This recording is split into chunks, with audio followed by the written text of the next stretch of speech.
दोस्तों, आज मैं आप लोगों के लिए एक बार फिर से एक नया और शानदार ड्रामा लेकर के आया हूँ, जिसको दोस्तों बुर्गा बदूरी डी रुआंग सिदांग ड्रामे के नाम से जाना जा रहा है। और ये ड्रामा इस समय पे काफ़ी अच्छे क्वालिटी कंटेंट के साथ में ट्रेंड भी कर रहा है और ऑडियंस को ये ड्रामा काफ़ी पसंद भी आ रहा है। अगर आप लोगों को दोस्तों चाइनीज़ ड्रामा देखने का शौक है और आप लोग एक नया और ख़ास ड्रामा देखना चाहते हैं, तो आप लोगों को दोस्तों बुर्गा बदूरी डी रुहांग सिदांग ड्रामे को देखना चाहिए, जो एक शानदार और ज़बरदस्त ड्रामा है और इसकी कहानी ऑडियंस को काफ़ी पसंद आएगी। और मैं आप लोगों को ये बताऊंगा इस वीडियो में कि आप लोगों को ये ड्रामा अभी कहाँ पर देखने को मिलने वाला है और आप लोग इस ड्रामे को कैसे जा कर के एंजॉय कर सकते हो। इस ड्रामे को यूट्यूब पर आप लोग पूरा किस प्रकार से फ्री में एंजॉय कर सकते हो उसके बारे में भी हम बात करेंगे। साथ ही में आप लोगों को इस ड्रामे की जो स्टोरी है वो बहुत ही बढ़िया तरीके से शानदार तरीके से आप लोगों को इस वीडियो में बताऊंगा, जिससे कि आप लोग इस कमाल के ड्रामे को बहुत ही बढ़िया तरीके से एंजॉय कर पाओ। तो दोस्तों, ये वीडियो काफ़ी कमाल का रहने वाला है और बहुत ही ज़्यादा अच्छे से इसकी स्टोरी आप लोगों को पसंद आने वाली है। इसको आप लोगों को मिस बिल्कुल नहीं करना चाहिए। इसको आप लोगों को एक बार तो ज़रूर से ज़रूर जा कर के देख लेना चाहिए। अगर मैं ड्रामे की स्टार्टिंग में अगर आप लोगों को बताऊं तो दोस्तों नीरू रुवाई वही 3 साल पहले से एक सीधी सादी और शांत जो है घर हाउसवाइफ की तरह जिंदगी जी रही थी। सबको लगता था कि वो बस घर संभालने वाली और चुप रहने वाली महिला है, लेकिन किसी को नहीं पता था कि शादी से पहले वो वेई वेयान और देश की सबसे मशहूर वकीलों में से एक थी। एक ऐसी पेपल्टी क्यून जो बड़े-बड़े केस जीतती थी और अपने विरोधियों को अदालत में हरा देती थी। उसका पति फू योंग फूशुयू उसे बस एक घरेलू औरत समझता था। वो अपनी पुरानी प्रेमिका चियांग यो यूंग के लिए अब भी पुराने प्यार को दिल में दबाए रखा था उसने। योंगशु का दिल कभी-कभी यूं ही योंगलिंग की यादों में उलझ जाता था, जबकि रुआवई चुपचाप उसके लिए खाना बनाती, घर संभालती, बिना शिकायत के। लेकिन 3 साल बाद रुआवई थक गई। उसने सोचा, मैंने सबके लिए अपना असली रूप छुपाया, अपनी पहचान भुला दी, पर मुझे मिला क्या? उसने तय किया कि अब वह अपना पुराना नाम वही वेयान के रूप में फिर से अदालत में लौटेगी। इस बीच जियांग योंगिन अपनी शादी तोड़ने के लिए यांगशु से मदद मांगती है। यांगशु उसकी मदद करने लगता है और रुआवई को और अनदेखा करने लगता है। रुआवई ये सब देखती है पर चुप रहती है। वो तलाक की अर्जी दे देती है और धीरे-धीरे अपने असली काम में कानूनी लड़ाइयों की ओर लौटने की तैयारियां करती है। तलाक की प्रक्रिया में कई ऐसे पल आते हैं जब यांगशु को एहसास होता है कि रुआवई की कमी उसे खल रही है, पर तब तक रुआवई का दिल टूट चुका था और वह अब पहले जैसी चुपचाप गृहिणी नहीं थी, बल्कि अब पुरानी पहचान वे वियान के रूप में अदालत में वापसी करने को तैयार थी।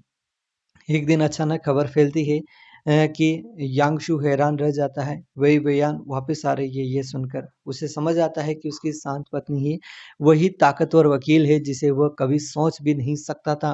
अब सबको मालूम हो जाता है कि निंग रुआई ही असल में वे बियान है।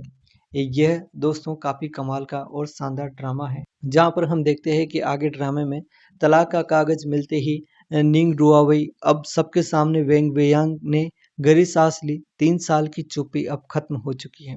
वो पहले अपने पुराने ऑफिस पहुंची। वहां के साथी उसे देखकर हैरान और खुश थे। 3 साल बाद भी तुम वही हो, उसने पुराने जो उसके साथ काम करने वाले उनसे कहा। लेकिन अब केस और बड़े हो चुके हैं।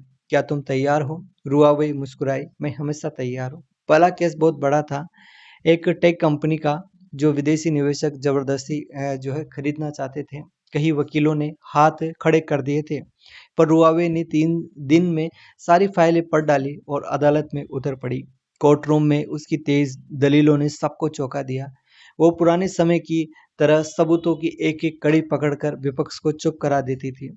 जब भी उसकी तैयारी देखकर प्रभावित हो जाता था जज भी। 3 घंटे की सुनवाई के बाद फैसला आता है, रुआवे जीत जाती है। मीडिया में अगले दिन सुर्खी थी, 3 साल बाद वापसी और वेइयी का पहला ही मुकदमा, ऐतिहासिक जीत। उधर फू यांगशु रुआवे को भूल नहीं पा रहा था। वह जब भी घर आता खाली कमरों और उसकी पुरानी चीजों को देखकर और बेचैन हो उठता। उसके हाथ में वही पुरानी जो है बुद्धा की माला थी, जो रुआवई हर झगड़े के बाद उसे शांत करने के लिए देती थी। वो सोचता था मैंने उसे कभी सही से जाना ही नहीं था। मैंने समझा कि वह सिर्फ एक घर संभालने वाली है, पर वह तो दुनिया की सबसे होशियार औरतों में से एक है। एक रात उसने टीवी पर रुआवई की अदालत वाली बहस देखी। वह बस देखता ही रह गया। गर्व भी हुआ और गहरा पछतावा भी हुआ उसे। कुछ हफ्तों बाद यांगशु ने हिम्मत की कि वो रुआवई को ऑफिस पहुंचा और रुआवई अपने नए केस में डूबी हुई थी। उसे देखकर बस इतना कहा, क्या काम है मिस्टर फू, मैं मीटिंग में हूँ। यांगशु ने धीमे स्वर में कहा, काम नहीं, माफी मांगने आया हूँ। रुआवई थोड़ी देर चुप रही। अब माफी से क्या होगा, जो बीत गया वो लौट कर नहीं आता। मैंने अपने लिए नया रास्ता चुन लिया है। यांगशु ने सिर झुका लिया। मैं बस ये कहना चाहता हूँ कि तुम्हारा असली रूप जानने के बाद मैंने पहली बार तुम्हें सच में समझा है। रुआवई ने गहरी सांस ली, धन्यवाद, लेकिन मेरी जिंदगी अब मेरे फैसले से चलेगी, तुम्हारे पछतावे से नहीं। रुआवई ने नए नए बड़े केस जीतने शुरू किए। देश विदेश के लोग उसके पास अपने मुकदमे लाने लगे। वो फिर से पेनल्टी क्यून कहलाने लगी। कभी कभी देर रात तक जब वो अकेली होती, पुरानी यादें उसे छूती, लेकिन अब उसका दिल मजबूत हो चुका है। उसे मालूम था सच्ची ताकत सिर्फ जीतने में नहीं, खुद को पहचानने और अपनी राह चुनने में है। वेई वेयान यानी निंग डुआई वेई अब पूरी तरह अपने कदमों पर खड़ी थी। अब सब जानते हैं कि वह देश की सबसे ताकतवर वकील है, जो किसी भी मुश्किल केस को हल कर सकती है। फू यांगशु ने महसूस किया कि वह रुआवेई को खो चुका है। 3 साल पहले उसने असली पहचान को समझा नहीं। अब वह केवल पछतावा और सम्मान की भावनाएं लेकर उसके सामने खड़ा था। लेकिन रुआवेई का दिल अब और पहले जैसा नहीं था। वह किसी के लिए खुद को छोटा नहीं बनाएगी।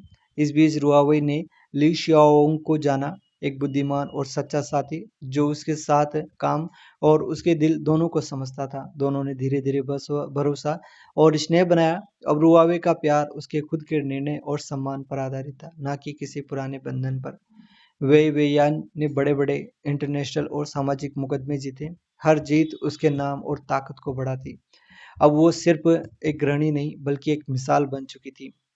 और इस प्रकार से वो दोस्तों, ये काफ़ी कमाल का अच्छा ड्रामा है जो आप लोगों को डेफिनेटली पसंद आएगा और इसकी कहानी आप लोगों को बहुत ही अच्छी लगेगी, जिसको आप लोग बुंगा बदुरी डी रुआंग सिदांग के नाम से इस ड्रामे को देख सकते हो। आप लोग इसको ड्रामा बॉक्स पर जाकर के एंजॉय कर सकते हो। वहाँ पर ये ड्रामा काफ़ी अच्छे क्वालिटी कंटेंट के साथ में इस समय पर ट्रेंड कर रहा है और काफ़ी ऑडियंस को पसंद आ रहा है। तो आप लोग जाइए दोस्तों और इस ड्रामे को एंजॉय कीजिए।